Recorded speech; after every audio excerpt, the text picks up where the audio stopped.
2017 میں عہدہ سنبھالنے کے بعد سے صدر ٹرمپ پاکستان کے امریکہ کے ساتھ اتحاد پر تنقید کرتے آ رہے ہیں، یہ الزام دیتے ہوئے کہ پاکستان انتہا پسند گروہوں کو دبانے میں ناکام رہا ہے۔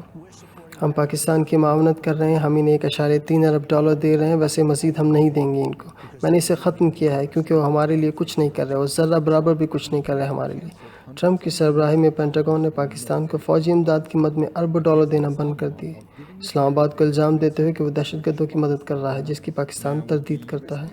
اب جبکہ امریکہ اور افغان طالبان کی امن بات چیت آگے بڑھ رہی ہے، سابقہ امریکی سفیر پاکستان میں رچرڈ اولسن کا کہنا ہے کہ اگر دو طرفہ بات چیت کی بات آتی تو بہتری کی گنجائش موجود ہے۔ میرا خیال ہے کہ یہ امریکہ اور پاکستان کے تعلقات میں بتدریج بہتری کو ظاہر کرتا ہے، اور اسی دورے کو 1 سال پہلے تصور کرنا بہت مشکل سی بات لگتی ہے۔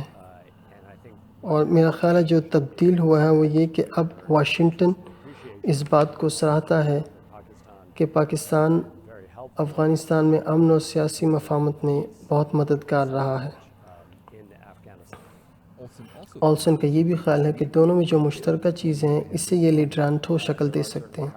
دونوں افراد میں بہت مماثلت ہے، دونوں تقریباً اپنی منمانی کرنے والے ہیں اور اپنے اپنے سیاسی تناظر میں دونوں یہ خاصیت رکھتے ہیں کہ حکومتی حلقوں میں مذہبی عناصر کو متاثر کر سکیں، باوجود اس کے کہ وہ خود ذاتی طور پر کوئی مذہبی شخصیات نہیں۔ یہ دونوں مشہور شخصیات ہیں جن کی رنگا رنگ ذاتی زندگیاں تھیں ماضی میں، اور دونوں کے آپس میں رویہ بات چیت میں کیسا ہوگا میں کچھ نہیں کہہ سکتا۔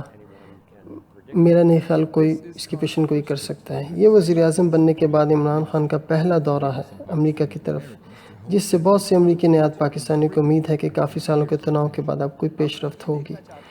پاکستانی پردیسی وزیر اعظم عمران خان کی صدر ٹرمپ اور دوسرے حکومتی سربراہوں سے ملاقات کو ایک شروعات کے طور پر دیکھ رہے ہیں۔ انہیں امید ہے کہ یہ گاڑی چلتی رہے گی اور یہیں نہیں رکے گی، اور دونوں لیڈروں کے درمیان ایک مضبوط تعلق قائم ہوگا۔ امریکہ میں مقیم پاکستانی برادری ان کے امریکہ دورے سے بہت خوش ہے، کیونکہ اس سے معاشی تبدیلی آئے گی جو کہ ملک و قوم کے لیے بہت اچھی ہے۔ ویسے تو آپ کو پتہ ہی ہے جو حالات چل رہے ہیں پاکستان میں، اور ہر شخص امید لگائے بیٹھا ہے کہ عمران خان کچھ ایسا کرے گا جو ابھی تک نہیں کیا جا سکا۔ یہ ملاقات امید جگا رہی ہے کہ دونوں لیڈر افغانستان میں امن معاہدے کی طرف کو پیش رفت کریں گے۔